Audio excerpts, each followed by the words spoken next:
Hey friends, in this episode I talked to Andy Wang from Pegasus Finance about his favorite NFTs. We discussed the future of on-chain reputation and dynamic NFTs like Smol Brains, an NFT graphic that changes based on staking time, and the Spiral Frequencies project, an NFT that allows owners to modify their visual appearance. We also dive into Andy's project, PegaPals, a combination of NFT and DeFi that aims to bring normies into the world of interest rate perpetuals. So follow me as I explore some of the world's most interesting NFTs and their collectors on this episode of NFT Show and Tell. Hey there, yeah, thanks for having me. I'm Andy. I am currently a senior at Stanford studying computer science. Been building in the space with my roommate Girish. We're building a DeFi protocol, and in the meantime, spend quite a bit of my time poking around with various DeFi and NFT projects, just kind of to learn and see what's interesting. Very cool. So how did you get involved with NFTs? Yeah, so I think like a lot of crypto people, when we first got into crypto, we saw a couple coins. We started on Coinbase, and then as we transitioned into more of the self-custody wallet and dApps and various things, NFTs are just a little bit easier to grasp. And so I got started because I was interested in flipping NFTs. I thought that was pretty interesting, and it was pretty easy to understand as compared to some of these DeFi protocols. And so I got started. I think my first NFT I bought was, I can't remember the exact name of it now, but it was like a little skeleton like dinosaur or something like that. And then I flipped it for like 0.01 ETH profit, which like I don't think even covered gas costs, but that was kind of the way in. So you got hooked on it's like, come for the speculation, stay for the art. Yeah, exactly. I think after that, I initially was just like looking at it as like, this like dinosaur thing. And then I started seeing generative art, I started seeing these other projects, and I started seeing, how cool the actual space was and how many interesting different takes there were. And some actually like, pretty aesthetically pleasing pieces. And so exactly as you said, came for the speculation, stayed around for the art. And then I think in the future, we might hopefully say, came for the speculation, stayed for the art, but got really excited about the utility. And that's certainly one of the reasons that I found you and your project. I thought it was such an awesome combination of DeFi meets NFT, but we'll get to that later. Love to pull up your screen share and show us some NFTs. What you got? This is one of my favorite collections, and I would say the one that I've done the most well with. And this is, so if you're not familiar, it's from Treasure, and I believe the founder of Treasure actually made this as their like first NFT collection. But I actually had gotten in, so I was super big into the loot craze. I thought that was a pretty interesting take. And then my roommate and I, Girish, who I'm working on Pegasus now with, actually we made this like little spreadsheet way for people to see all the derivatives when loot was popping off. And we just got really into the space and started, looking around for other ways to get involved. And Treasure was just this one derivative at the time, which, I don't think they had all these grand plans as, what they are today. But, I saw it, and I think someone posted a tweet thread, which is like, where all alpha comes from these days. And then just bought a Treasure, didn't really think much of it, kind of left it around there. And then the next thing I knew, they moved to Arbitrum and then exploded. So definitely one of the cooler collections. And, one thing I really like is, so when you stake them, their brain gets bigger. So this is actually pretty good to show, because so these ones here were unstaked, and you see their heads are kind of small. But the longer you stake it, updates the underlying metadata image, and so your brain kind of gets larger as the NFT is staked there. Oh, I love that. I generally love dynamic NFT art, right, where some outside external condition is changing that is causing the underlying art to evolve. More on the technical side, do you know if this is referencing some external JPEG or URL that's changing the art, or as you said, is it like a dynamic SVG on chain that is like growing as a result of that staking mechanism? Yeah, so I'm not sure if they changed it, but I remember I looked at the metadata a while back, and I think it was just like a URL with like a slash, and then for each level. So it was like /1, /2, /3, /4. And I think they just adjust the URL underlying as it levels up. That's really cool. So how did you hear about the Smol Brains project? So they actually did an airdrop to everyone who held a Treasure NFT. And the Treasure NFTs, what they, so, see, I might be able to show you. They basically at a high level, if this doesn't load, it was essentially just like what you would expect loot to look like. It was one of those like black backgrounds, just text on the screen type of images, and then there was just like some words there like jar of fairies, amethyst, and these various things. And if you held one of these NFTs, then they airdropped you one of these Smol Brains. So actually, it was one of those things where, you know, you like hold a project and you like stop following it for a little while and you come back and all of a sudden you're like, whoa, like there's a bunch of stuff that I can just like claim here. This is basically what happened. I saw Smol Brains, like, whoa, this is like kind of sick. I just like claimed a bunch of stuff. And then of course, once the value comes to, you're like, okay, let me like check into this. Why is this suddenly like worth a ton of money? And so that was a pleasant surprise as well. But I think that's one of the interesting parts about the NFT space. There's a certain serendipity, right? You almost don't know what you're getting yourself into in some cases. You got this treasure loot like bag of words, and then that turned into this airdrop Smol Brains. And maybe when you got it, you're just like, yeah, cool, interesting. And then you check on it sometime later and it's like, whoa, this is like really valuable, or has evolved a lot more. The team behind it now has a roadmap and all this planned utility behind it. To me, that's, I think, one of the really magical parts about NFT. I'd love to get your thoughts on that. Yeah, no, definitely. I think that's definitely one of the most exciting things. You know, I mean, like there's a lot of NFT projects. You know, they promise roadmaps, and you know they'll say, you know, we'll get all these things done. But Treasure was like a project that actually delivered on it, and if anything, they delivered beyond it, because initially what they were saying was like, I think they were just some type of like loot derivative project. It was like, oh, we'll have some like treasure in the loot universe, and then, you know, the loot hype kind of died down. And rather than the devs saying like, all right, you know what, we like made a quick buck, let's just dump it, they're like, okay, we're gonna make like the currency for the metaverse. I think that's like kind of their goal now, using magic to kind of back the entire metaverse. And they've just been shipping like crazy, and just like built an entire universe essentially around their project. This is just awesome. I've been super impressed, and it's definitely a great source of inspiration for, you know, what I do as well when I try to build. This is one of the promises of NFT, right? This idea that they're composable. So how do we even know that the Smol Brains were airdropped by the original Treasure team? I mean, even if they were, it's possible that they didn't have to be. Somebody else, right? You could have theoretically have come up with this project and then airdropped to all the people holding Treasure and just build on top of that Treasure set of NFTs that were put out there, right?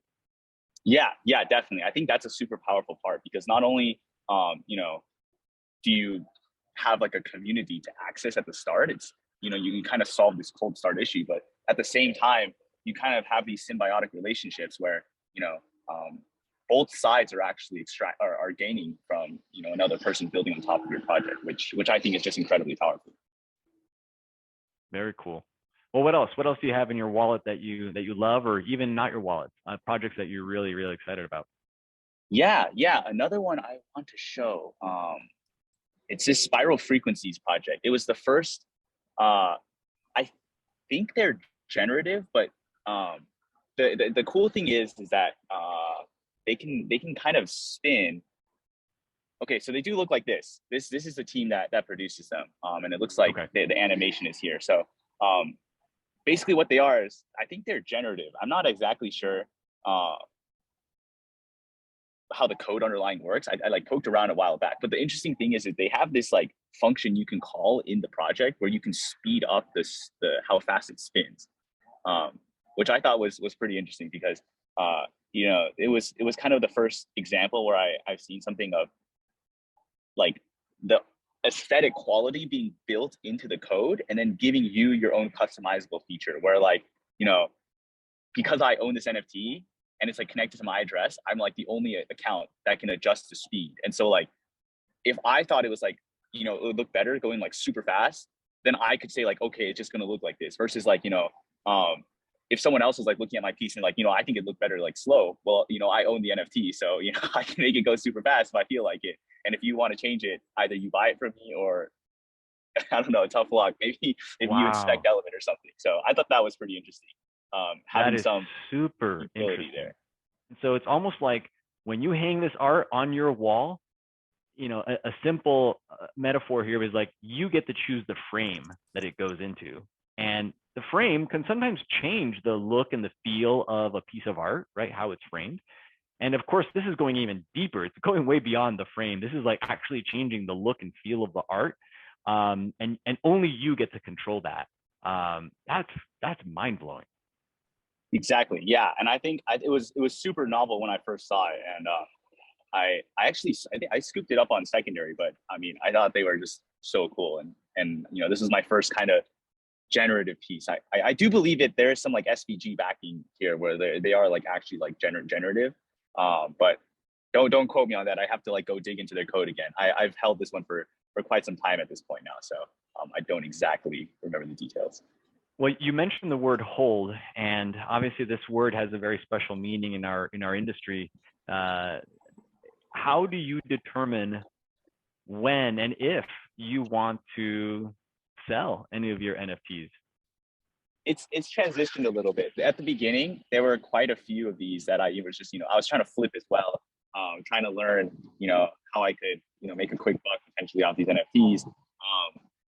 Didn't do very well actually. So I think what the statistic even came out that like if you're buying, like the probability that your NFT will like increase in value if it's like under 1 ETH floor is actually like pretty low. Like most of the successful flips come from above 1 ETH. And so initially I was just buying a couple ones. I would flip, but how I would choose one to flip would be like, okay, which one do I think is the most aesthetically pleasing out of like all these like various ones I see here, and then I would try to sell immediately. But now, I mean, there's like a couple things I hold. Part of it, there is some value calculation there, thinking in the long term there will be some value appreciation, but at a certain point it becomes another thing where like the longer you hold it, the more I guess like attached you kind of feel towards it, because like there are some NFTs that I like flipped and I didn't hold it very long, but it feels weird like seeing it out there and like someone else is like owning it after you've owned it for like a small period of time.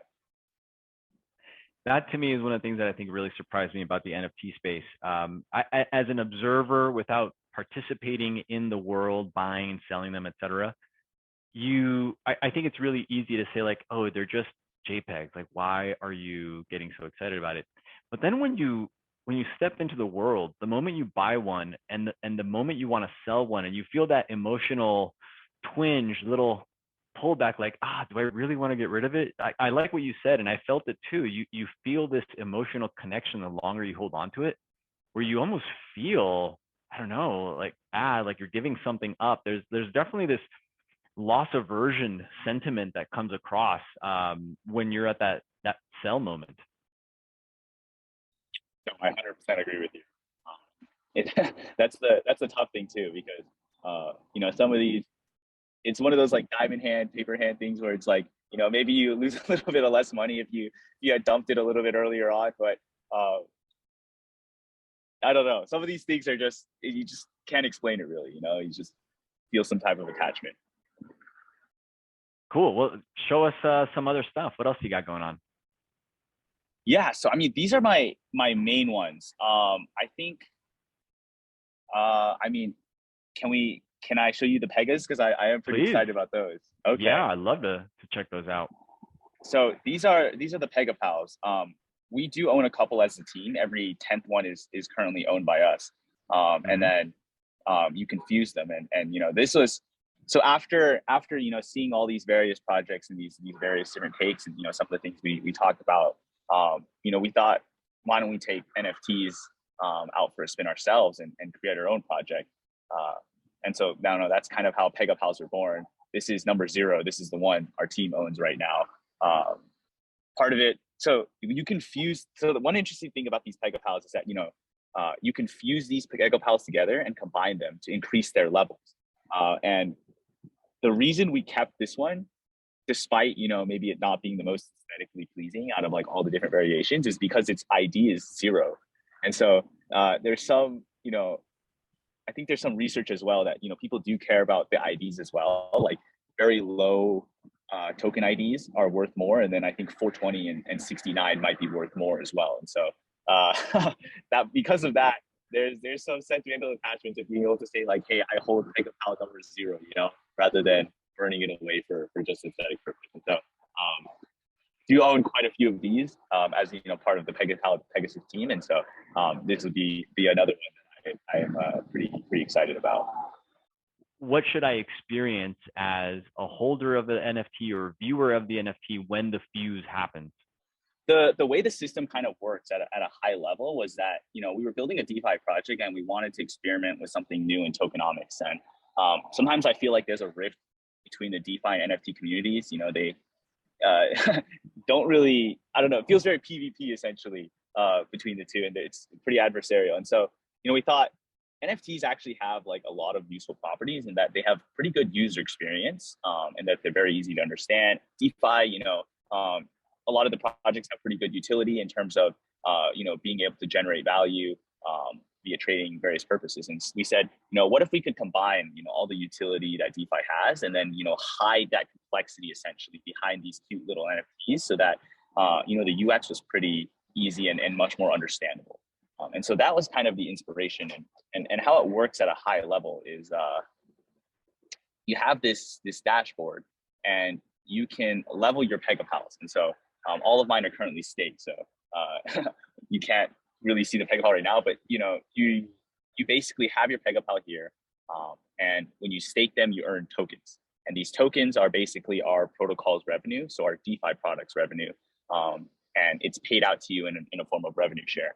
And you can use these tokens to then level up your PegaPal in order to increase your stake balance. And so, leveling has various purposes, such as, increasing your APY, more governance power, more social standing. And, we have a lot of interesting tokenomics that we can kind of create, and incentive designs that emerge from using a model like this, which, are a little bit longer winded. So I don't want to get too into the weeds here, but a kind of a high level overview. Kind of what's the future thinking behind that of how you're going to combine the NFT world with that DeFi world? Because I love how you're trying to break down those PvP barriers that you mentioned. Yeah, definitely. I mean, looking forward, the idea here is that, what DeFi is really missing is somewhat of like a UX component in terms of its friendliness. Like you can build options, you can build all these like complex financial products, but at the end of the day, if your average retail trader, is not going to spend a week of their life trying to learn how to trade, complex derivative products. Like, and a lot of these people, have other things to do in life, and these are pretty difficult things to kind of grasp. And so, what we wanted to do was use this as a means to kind of solve a lot of the problems we saw in DeFi in terms of tokenomics and community, where when you're just like a balance, right? You're just like 100 tokens or just 500 tokens, it's a lot less personable in a community versus like, if you're PegaPal number 3, you have a specific unique identity that is assigned to you. You have an image there, and you have a very clear sense of progress and purpose within the protocol. The progress being these levels, and the purpose being increasing your levels to increase your social standing and your share of the revenue. And so by kind of building these systems in, we can get a lot of the community benefits that NFTs are enjoying. A lot of these NFT communities have really powerful communities, and part of that can be seen with some projects not having very clear roadmaps, or people building, but their communities being still incredibly very, very strong. And so that's definitely the future outlook. Building a very, very, very strong community within DeFi using these elements of NFTs. Yeah, bringing it back to the earlier conversation we were having, this pang that we feel when we're about to sell an NFT, I almost view the PegaPal NFT as this token, this ticket or membership into the community. And one of the things that can prevent a liquidity exit is part of that pang, that feeling of like, well, but I don't want to let go of this NFT, or I don't want to let go of this community. I want to stay involved, right? So I'll keep my liquidity here. I'll stay involved. And I think that's one of the things that you're touching on, right? And one of the things I really value about the project. Yeah, definitely. I think that's an interesting feature. There's this strong idea within crypto of incentivizing holding, right? Diamond hands, hodl. We have all these various forms, all these different memes to really incentivize this. And a lot of DeFi projects have tried to create systems where you force illiquidity. They basically saying like you just can't sell, or these like tokens aren't transferable. But there's something to be explored here with like these ideas that NFTs have, where you have illiquidity, but it's not like forced liquidity. You have like added illiquidity because of, features like you said. Like, I've invested all this time, I put all this effort into this NFT. Suddenly it's not just an NFT to me. It's like a piggy bank of all my work within this protocol. Like I've raised this from like level 1 to level 70, right? Like if I just like dump this, suddenly, I'm nobody here, but everyone else in this community respects me right now because I'm level 70, right? So there's this added illiquidity effect that you're achieving through somewhat, I would say, social means, which are a lot more difficult to kind of quantify and really explain. Yeah, I love that. Social means, it's that there's rule by law, there's rule by community or social mores or standards, and that's a little bit of what's going on here. You're tapping into the human FOMO and using that as a friction to exit the protocol, right? Yeah, definitely. And on top of that, I mean, you just have like so many interesting things. So when you start like diving into utilities you can add into NFTs, and it's like a pretty deep rabbit hole, and there are a lot of things that you can achieve that otherwise could not achieve using traditional ERC20 tokens. And so that's something particularly exciting. It adds this element into DeFi where you're more than just a balance of tokens in a protocol, right? Like that's how traditional voting works. You go into Vodium, you're 340 tokens, some other guys 10,000 tokens. Here everyone has like a unique identity. Like I'm the PegaPal with a cigarette that's like red and has like a silver crown or something like that. Like you have something that gives you an identity there, and I think that's actually pretty powerful and really important to fostering even like an effective DAO. That's interesting. Let's talk about the art itself of the PegaPals. Tell me, why Pegasus? Why this particular style of pixel art? What was the origin of that? Yeah, so the origins of the Pegasus name is actually just a silly story. I mean, I think sophomore year, Girish and I were living together, and there was all this craze about unicorns at the time. People were making all these like play on unicorns, centicorn, decacorn, all these various names, and I think we were just joking around saying like, what would be $1 trillion company? Because I think Apple had hit unicorn or $1 trillion company status at the time, and we were like, it'd probably be a Pegasus, right? Because it's like the natural evolution. It's maybe a little bit more rare than unicorn, and so we kind of just like played around with it as a meme, and then. When we decided to form something in crypto, we were like, okay, what if we just called this Pegasus? Have the name be an embodiment of where we're hopefully headed. So that's where the name kind of came from, and it was lucky enough that we wanted to create something kind of cute.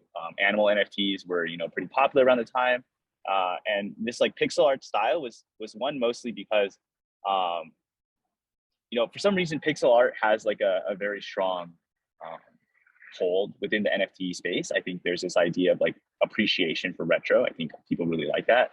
Our website design kind of reflects that as well. We're kind of this like cyberpunk retro themed platform. And so I think we just figured, hey, like this would be a kind of a cute design. It's very like simple and at the same time easy to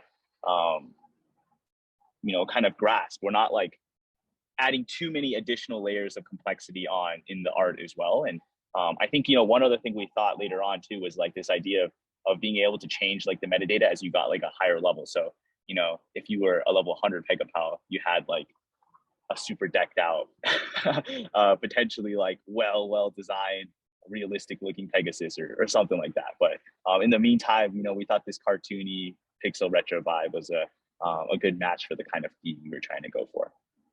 Nice. And what does that art process look like? I mean, are you the artist, or who's making the actual pixel art? Yeah, so it's a script actually. So we the Nouns DAO script. I think their code was public, and I was playing around with generative pixel art for a little while, and then I think I stumbled upon their script and kind of spent like a couple months just like scoping out a couple designs, and so that's kind of how they came about. There's nothing too too crazy there. I kind of just went with my own aesthetic judgment, what I thought would be cool, and made some previews, and here we are. You know, we have like about 10 different models.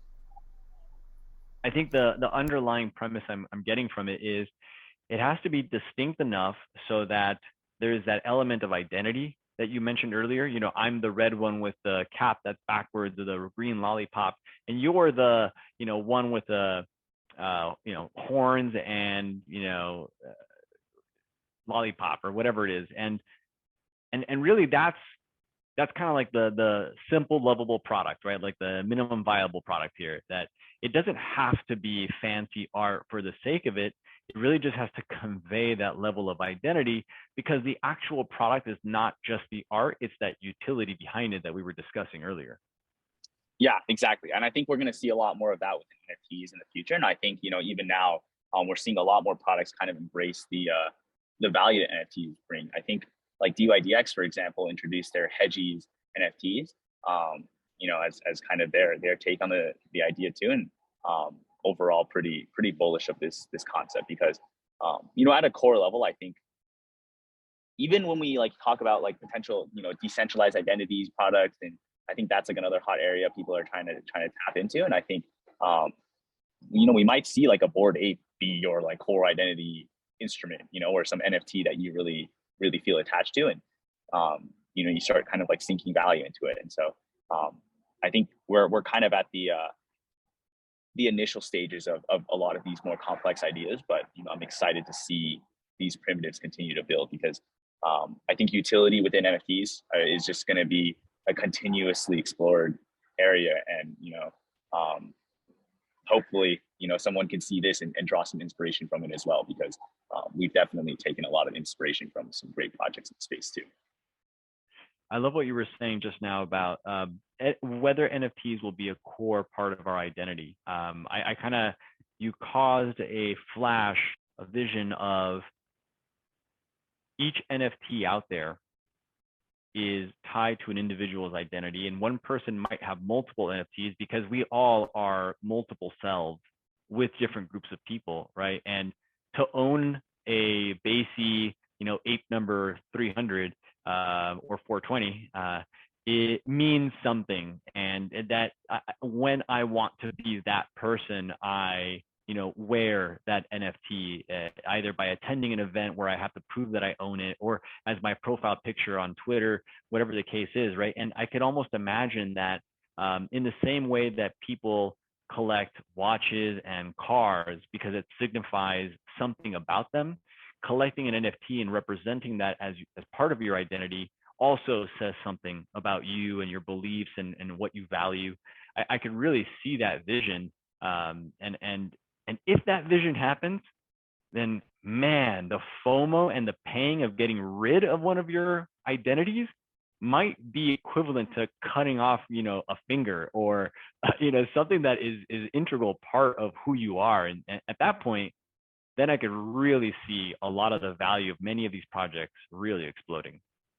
Yeah, 100%. And I think, you know, that's this like idea of reputation in the space is you know, kind of this the kernel you're getting at as well. And it's this idea that, you know, like if you traded on Pegasus and you've accumulated to the point where you're level 70, right? And you're in the community trying to give a recommendation to someone else, saying like, hey, you know, like this other NFT project or this other project is like super worth looking into. You should like check it out. You know, because you're level 70, you have a lot more weight in the community than if you're like a level 10 or something like that, right? And then, you know, suddenly trying to sell and like sacrificing all that reputation you built up is actually pretty difficult. I mean, it's crazy in the first part that you can even sell your reputation in a sense. But beyond that, you know, just like the idea of having to give up all you really worked for it, I think that is a pretty crazy thing that you know, we're hopefully able to tap into as well, and you know, we'll explore how that kind of pans out. Very cool. Well, dude, this has been an awesome conversation. I wanna let you get back to work and jamming on Pegasus Finance. I know you guys are really busy. I want to thank you for the time. It's been a real pleasure chatting with you. I want to just leave it open back to you. See if you have any closing thoughts for us.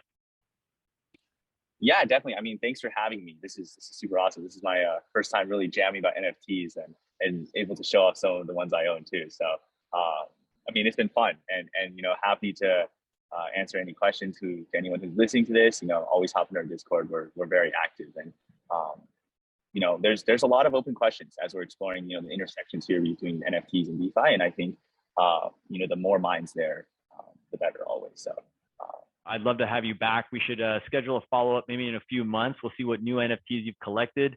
And at that point, I want to show off my like level 30 PegaPal.